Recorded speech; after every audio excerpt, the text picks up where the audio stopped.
Hey guys, Sean Homer, Vapor Trail Tactical. I'm going to cover reloading 5.56. I'm basically going to take it from start to finish. I'm not going to go over the setup. I use the Dillon 550. I'm not going to go over the setup of the Dillon. There's plenty of videos online for that, but I'm going to go over what I do for reloading 5.56. And the main things that I want to cover are basically my process for reloading ammunition for 5.56, and then my checks, my safety checks to make sure that I'm getting safe ammunition. So that's another big component of this, is making sure that you don't skip any steps, you don't have any mistakes, and how to check that to make sure that you're getting loaded rounds every single time you use this. Because the Dillon, unlike a single stage press, I can't go by and check all of my cases to make sure they got powder in them. So I got a different check for that, just to make sure at the end. All right, so I'm using Winchester once fired cases. I place them in the shell holder, run them up into the die, and then I cycle twice to get past the powder drop. And one already drops into the can. So cover this real quick. Got my last row.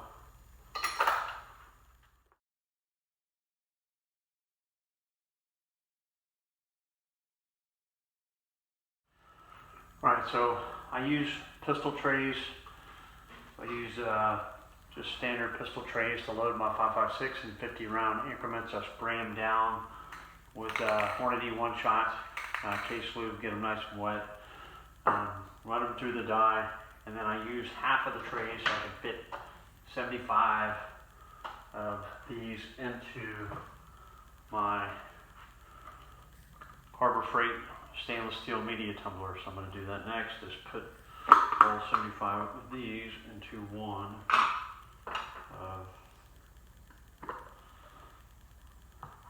So it's already got the stainless steel media in there, and I just take one batch of 75, put them in there, we're not spilling there, and that fills out most way up to the top.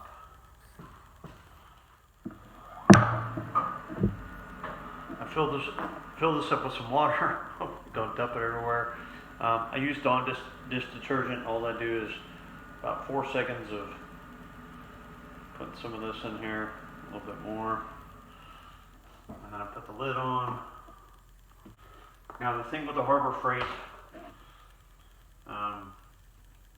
tumbler system is it gets air trapped in there. So when you push and seat this cover, you got to make sure you bleed the air out. So one of the first times I used this thing, I didn't bleed all the air out. It actually pops, it builds up pressure and pops the top, and then your water and your stuff goes everywhere. Place the lid on here, nice and tight and secure. So I'm going to talk about the Dillon a little bit. All right, so so the Dillon is a great system. It does really well. I like it. I've had it for probably 5 or 6 years, and one of the drawbacks to the system is that I constantly have to check on it to make sure that nothing's coming loose on it. It has a lot of moving parts, a lot of little intricate little things to it, but it works very well. So what I just noticed was I was leaking powder on the tray, but I didn't have any other sources of why I was leaking powder. There's 2 set screws right here that hold this whole assembly together, and those are coming loose. So I saw those, tightened them down, not getting any leaks. I'm going to clean everything up to make sure that nothing's moving and that nothing's leaking. That's kind of one of the things, is you have to keep an eye on all of these little springs and adjustments. One of the other things that I will do is I will check my headspace. So I have a Wilson headspace gauge for 5.56. So what I'll do is I will wipe down a couple of my cases, and then I'll drop them into this case, this headspace. So headspace, it does headspace. I don't know if you can see that or not. It's got a small little cut right here. So you want the base of your cartridge to fall in between those two. It can't be below the lower line, and it can't be above the upper line. and preferably you want it perfectly level with that lower line right there so that you have proper headspace. The other thing it does is it measures your overall length. This is a little long, but it's still within spec, and it'll be just fine. So dropping your cases in here to check your headspace and your overall length. It's a nice little gauge, quick little check. It works really well, just to make sure that my die hasn't moved and I haven't had any issues with my die. And for those who don't know what headspace is, so headspace is the shoulder right here. So it's the mid point of the shoulder. So when you size the cases, you can see the striations on the neck, but the shoulder from the neck down to the case body, the shoulder has to get pushed back just a little bit, just a couple of thousandths, right? So you're sizing the neck. When you put it into the die, you're sizing the neck and you're pushing the shoulder back a little bit. And I do a full length resizing. You can see down here at the base where the die body comes down to the end. So you're doing a full length resizing, you're resizing the neck, and you're pushing the shoulder back whenever you run it through the die. So I got both of mine. What I'll do is I'll kind of shake them up and turn them to get the stainless steel media pins evenly distributed in there.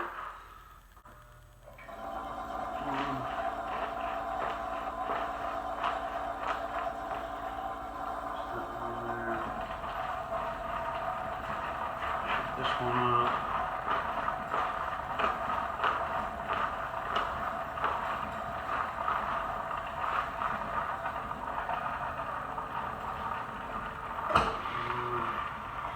Alright, so I'll let that run for about an hour.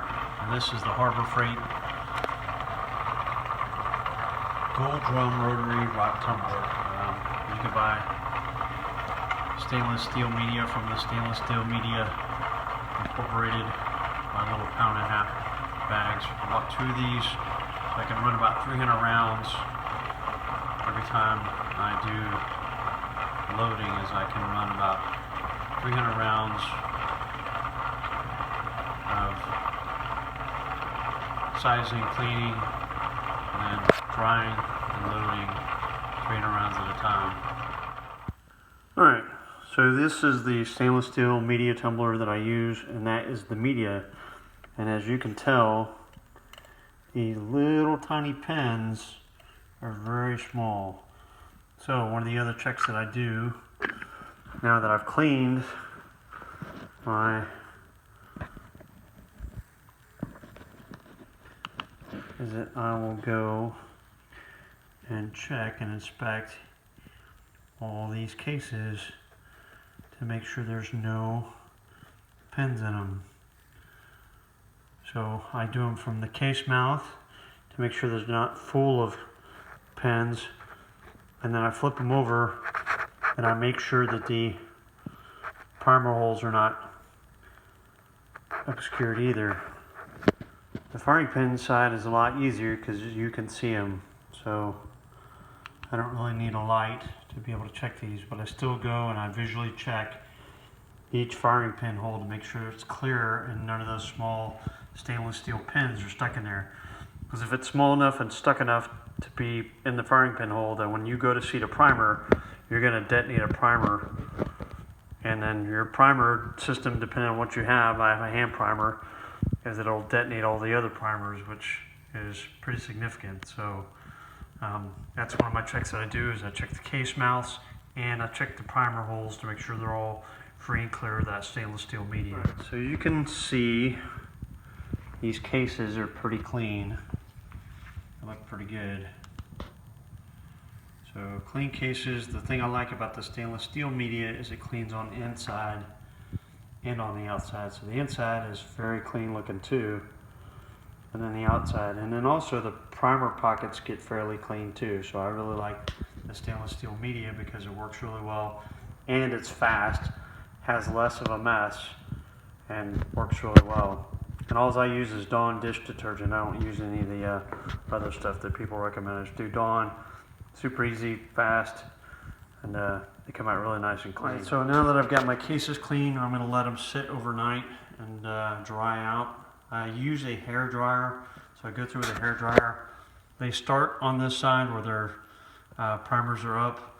I hit them with a hair dryer, flip them over with the case mouths up, and hit them with a hair dryer. So I've already done that, done my pin checks to make sure that they're free and clear of pins, and then I'm going to let them dry overnight, and then tomorrow we'll load them.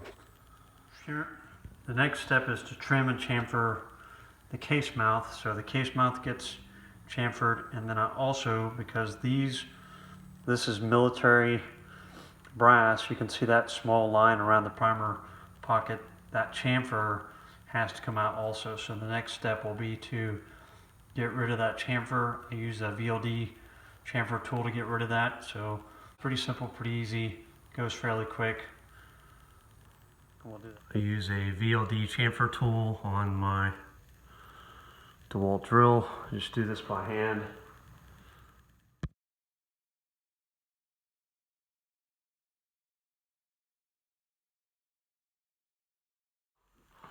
Hopefully you guys can see a little chamfer right there.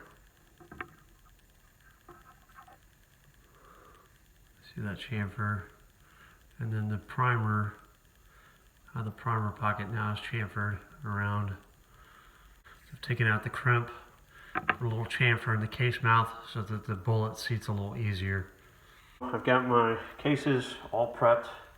They're cleaned, they're chamfered, ready to be loaded.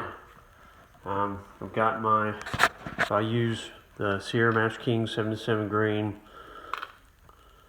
without the cantilever on them. I just use the regular ones. And then I'm going to build the Mark 262 Mod 1 match ammunition. So Winchester or Lake City cases, whichever primers. Currently I'm using CCI BR4s, which are match primers. And then I use also Ramshot Tack is my powder that I use. I'm not going to go into my powder charge simply because there's plenty of data out there, and you should follow recommended. As usual, you should follow recommended guidelines from a reloading book and figure out your own powder charge for your own rifles. I get, out of a 14.5 inch carbine, I get 2,650 feet per second out of a 1N7 twist, Mark 262 or match chamber. We'll get into reloading here real quick and get these rounds loaded up. All right, my primers are all in. I gotta feed the first primer, get it in there. So push down to prime it, rotate it to the next station, which puts the powder charge in there. Another primer gets fed. Seat the next primer, rotate, and then I'm seating a bullet and charging at the same time.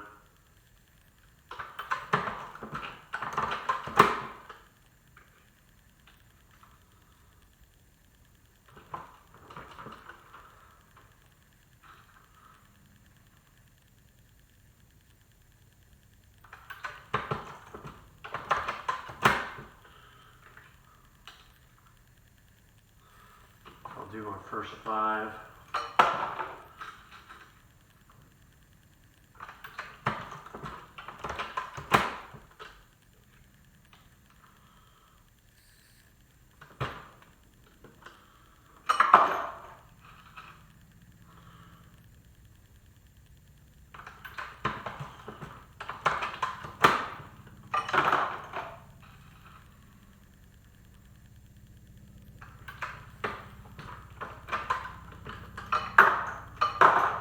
So I got my first 5 loaded.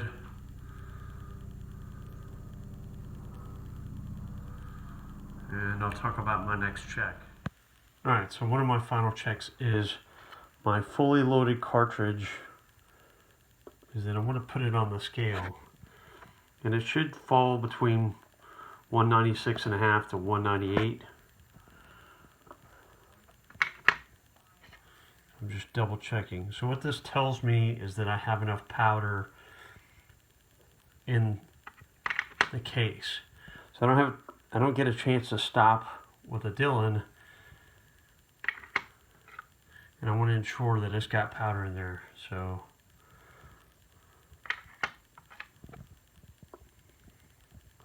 sometimes they're more, sometimes they're less. The average is about 197.5, and those are all good to go. They fell within normal range of weight. Alright, so I got my first 5 loaded up, ready to go. So I'll go through and load the rest of this tray of 50. We'll get them in there.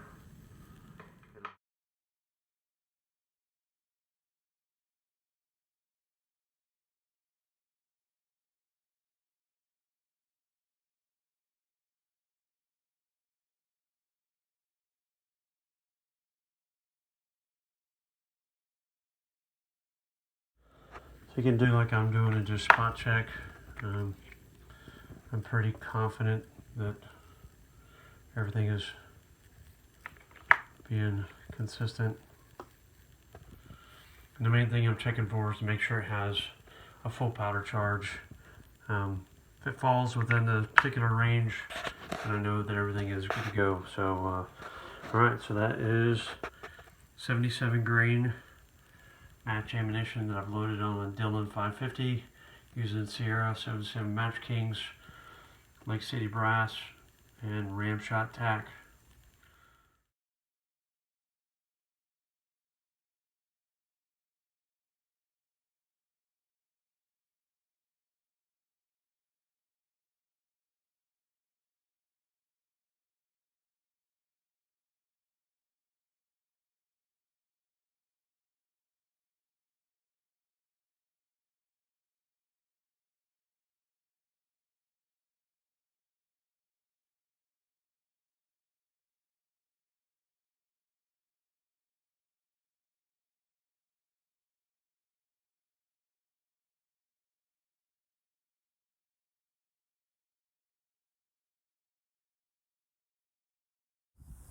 $500.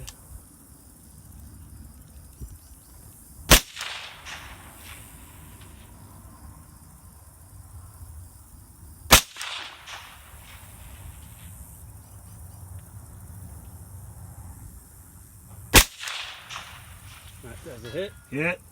6.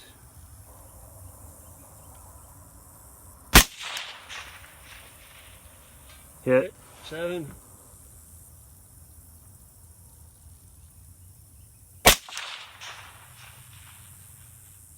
Hit.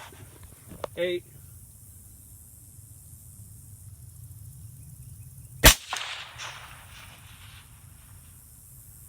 Hit. Yep. Ready. Target.